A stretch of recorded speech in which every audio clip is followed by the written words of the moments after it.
Assalamualaikum warahmatullahi wabarakatuh. Hari ini adalah jadwal pertama pelaksanaan musyawarah guru mata pelajaran online yang kita laksanakan. Bapak Ibu guru yang saya hormati, besar harapan saya Bapak Ibu guru dapat melaksanakan musyawarah guru mata pelajaran online ini dengan baik, dengan maksimal, serta bisa saling sharing, bisa melaksanakan ada output dan ada outcome yang kita raih melalui musyawarah guru mata pelajaran online kita hari ini. Dan besar harapan saya melalui aplikasi ini kita dapat berbagi materi pembelajaran maupun cara-cara pembelajaran sehingga bermanfaat bagi guru-guru yang sekitar kita dan bisa berinspirasi guru lainnya serta tentunya bermanfaat bagi peserta didik. Terima kasih. Wabillahi taufiq wal hidayah. Assalamualaikum warahmatullahi wabarakatuh. Selamat ber-MGMP.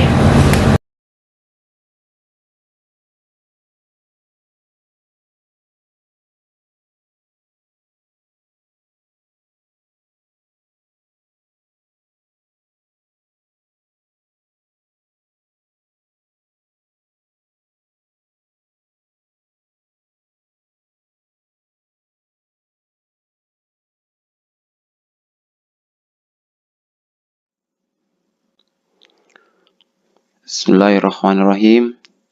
Assalamualaikum warahmatullahi wabarakatuh.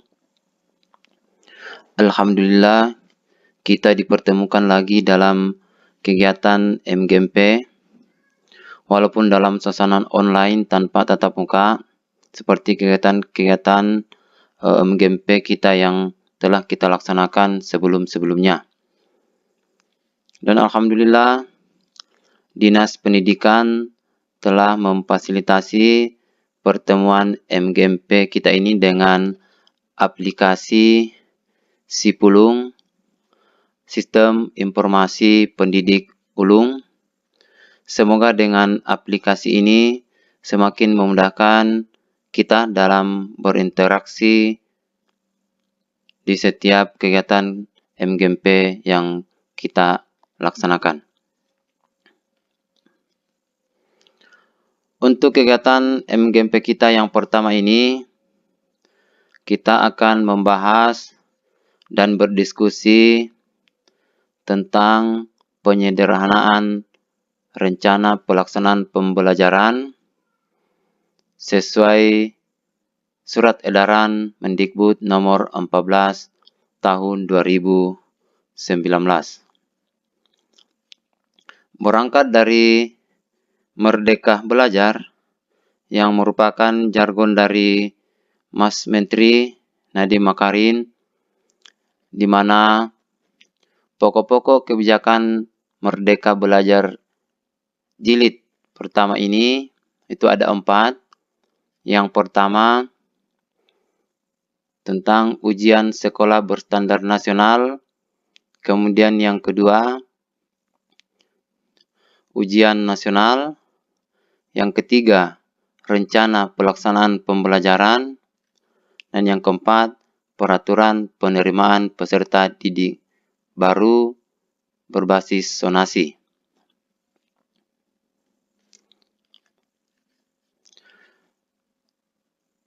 Yang akan kita bahas pada pertemuan ini yaitu pokok yang ketiga, rencana pelaksanaan pembelajaran, biasa kita singkat dengan RPP.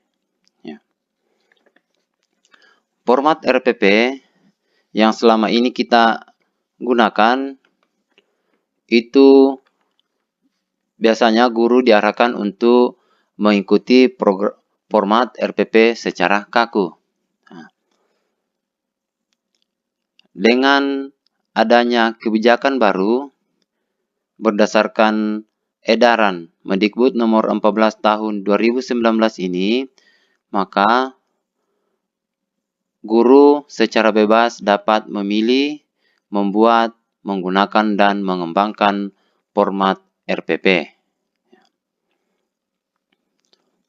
Kemudian komponen RPP yang kita gunakan pada saat ini itu memiliki terlalu banyak komponen. Nah, sesuai dengan Permendikbud nomor 22 tahun 2016, RPP itu memuat setidaknya sekitar 13 komponen, mulai dari identitas sekolah, identitas mata pelajaran, kelas semester, alokasi waktu, tujuan pembelajaran, sampai pada penilaian atau asesmen. Nah, dengan adanya kebijakan yang baru, maka RPP yang dirancang itu cukup memuat 3 komponen inti, yaitu tujuan pembelajaran, kegiatan pembelajaran, dan asesmen. Komponen yang lain itu dijadikan sebagai komponen yang bersifat pelengkap dan dapat dipilih secara mandiri. Dengan 3 komponen inti ini, maka RPP yang kita rancang itu bisa cukup 1 halaman saja. Ya. Kemudian, durasi penulisan. Penulisan RPP menghabiskan banyak waktu guru, ya, yang seharusnya waktu ini digunakan untuk mempersiapkan dan mengevaluasi proses pembelajaran itu sendiri.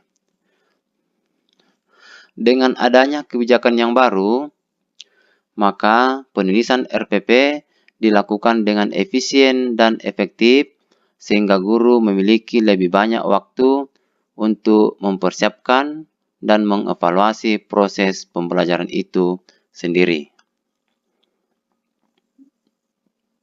Selanjutnya, RPP sederhana. Apa itu RPP? Ya. Sesuai dengan lampiran Permendikbud nomor 22 tahun 2016 tentang standar proses, RPP itu adalah rencana kegiatan pembelajaran tatap muka untuk 1 pertemuan atau lebih. Ya. Nah, dokumen apa yang akan kita persiapkan sebelum kita menyusun RPP? Ya, ini jadi sebelum kita menyusun RPP, maka dokumen wajib adalah silabus. Kenapa? Karena RPP ini dikembangkan dari silabus dan disusun berdasarkan KD atau subtema. Tujuan penyusunan RPP. Ya. Tujuan dari penyusunan RPP itu sendiri untuk mengarahkan kegiatan pembelajaran peserta didik dalam upaya mencapai kompetensi dasar, baik itu KD pengetahuan maupun mencapai KD keterampilan. Kewajiban menyusun RPP. Ya. Menurut Permendikbud nomor 22 tahun 2016 tentang standar proses, bahwa setiap pendidik pada satuan pendidikan berkewajiban menyusun RPP secara lengkap dan sistematis. Ya, jadi kewajiban kita untuk menyusun RPP ini tertuang dalam Permendikbud nomor 22 tahun 2016 tentang standar proses. Jadi tidak ada kata tidak untuk penyusunan RPP ini. Semua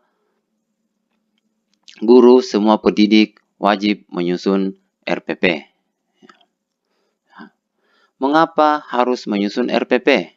Ya.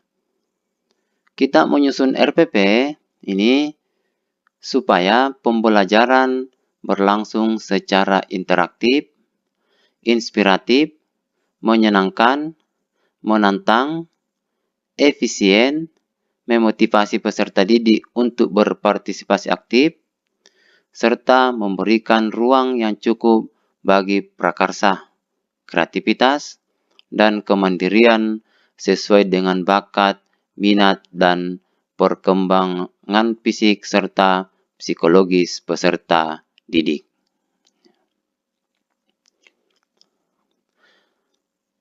RPP bukan tugas administratif guru. Ya. Jadi, penyusunan RPP itu bukan merupakan pekerjaan yang bersifat administratif, melainkan sudah merupakan bagian dari tugas profesi seorang guru sebagaimana tercantum pada pasal 20 Undang-Undang Nomor 14 Tahun 2005 tentang guru dan dosen. Ya, jadi RPP ini sudah merupakan tugas kita sebagai guru untuk menyusunnya. Ya, ini diamanahkan pada pasal 20.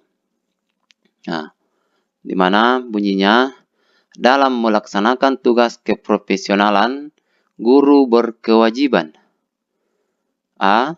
Merencanakan pembelajaran, melaksanakan proses pembelajaran yang bermutu, serta menilai dan mengevaluasi hasil pembelajaran. Jadi, pasal 20 ini mengamanahkan kepada kita untuk merancang sebuah pembelajaran. Nah, tentunya untuk merancang ini, maka kita perlu untuk membuat dan menyusun RPP. Pertimbangan penyederhanaan RPP. Kenapa RPP itu perlu disederhanakan? Ya, selama ini guru-guru sering diarahkan untuk menulis RPP dengan sangat rinci sehingga banyak menghabiskan waktu yang seharusnya bisa lebih difokuskan untuk mempersiapkan dan mengevaluasi proses pembelajaran itu sendiri. Ya, jadi RPP ini perlu kita sederhanakan, salah satunya supaya kita tidak terlalu menghabiskan banyak waktu untuk menyusunnya. Sehingga waktu yang ada bisa kita gunakan untuk mengevaluasi bagaimana proses pembelajaran itu sendiri. Prinsip penulisan RPP. Ya.